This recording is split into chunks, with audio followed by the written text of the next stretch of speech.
Terry Harold. And I am Brett Hogue.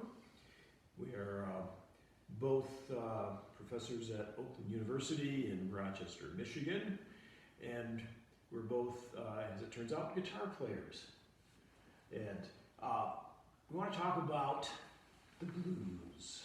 The blues progression, yes, it's an incredibly important part of music history, and certainly rock and roll history. And pertaining to chapter 1, most of the music you hear in there is blues progressions. A lot in chapter 2 as well. So Brett, what is the blues progression? So the blues progression is, this is the basic version of the blues progression, but it's a consistent progression that is repeated. So it's 12 bars, and you've heard it even if you don't know you've heard it. And you have 12 bars of this progression. And so a bar, you have 4 beats in each bar. So 4/4 time for those of you who read music. And maybe the best thing to do would be for us just to play you want to play the bass line of this thing here? Sure. Try it from there? All right. So the blues progression, if you want to sing along at home, you can. The key of A is simply this. You're going to, 1, 3, 4.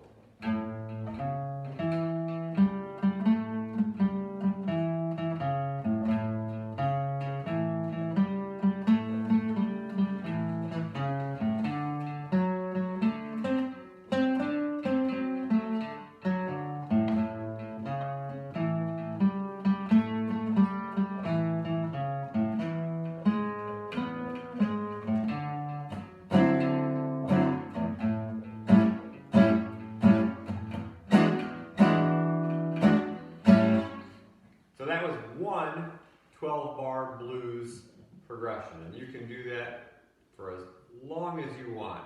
You can do that for 5 days or for 5 minutes. It continues on like that. And there's a lot of things inside of the blues. There's different ways people play this. There's something called the shuffle feel in guitar, I guess piano too, and other instruments. And this is just when you're going.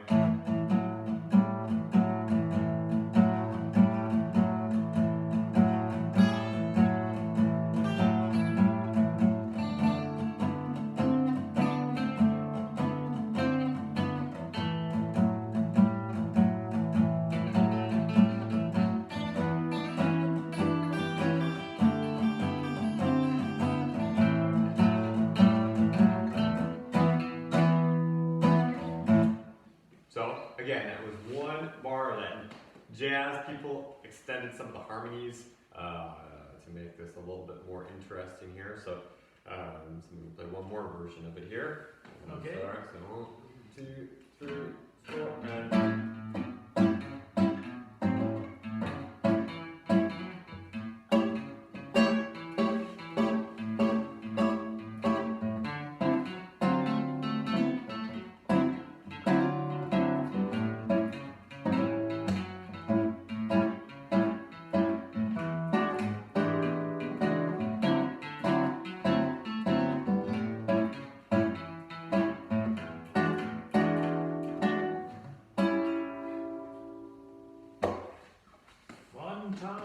Fun times.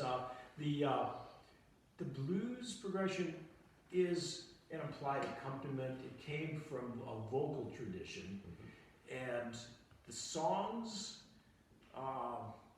you got the blues for a particular reason, and it's not because happy things were happening. Yes, exactly. So typically what the blues is about, the way I always describe it, this is a universally true, but it's a fair statement. It's something that's sort of bad, something in those first 4 measures, something bad has happened. I lost my girlfriend, or I lost my house, or my job. And then the second time you say that, you usually repeat that statement, and it's something a little more emphatic about how bad it is. And then the last time, it's sort of bad, but it's going to be okay. That's the general gist of the blues. The blues is supposed to make you feel better.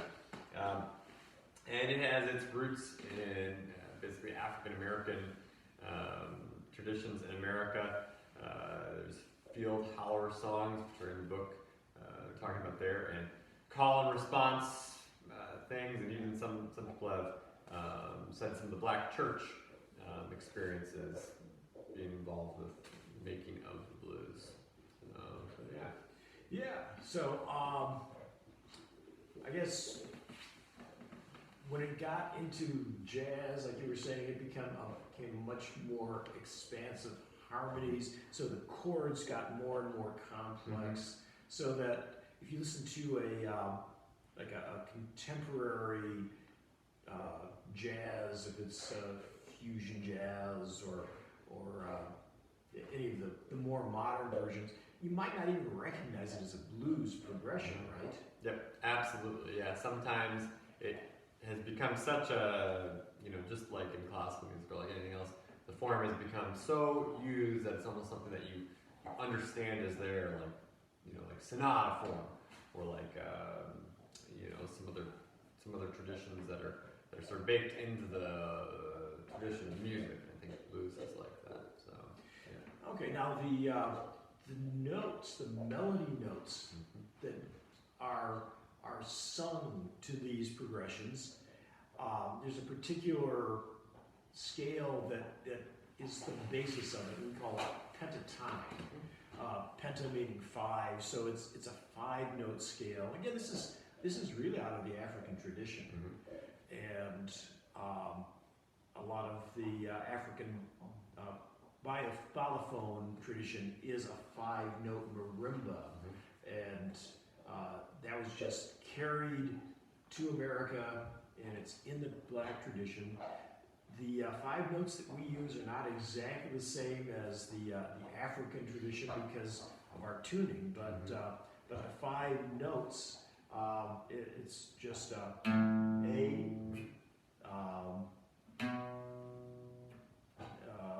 the third note is that, and sometimes it gets scrunched a little bit. There's 4, and then 5.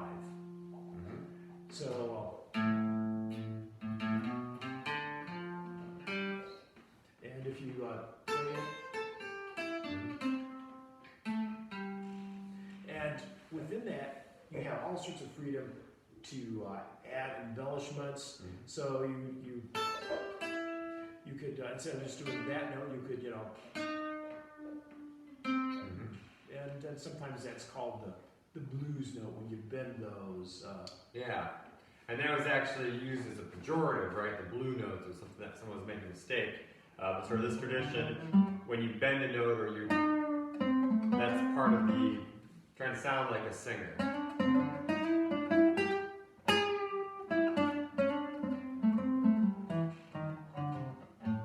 And interestingly enough, in the African tradition, their scale note is somewhere between and that.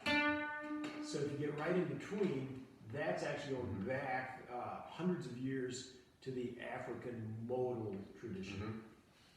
Yes. So it's fascinating how it's been adapted. Yeah. So you want to try one more here, and I'll take it out. You want to do some solo on it? Sure, let's try. So soloing is just taking your pick of any of those 5 notes and any of the embellishments and doing what you feel like doing. Okay. All right. So, 1, 2, 3.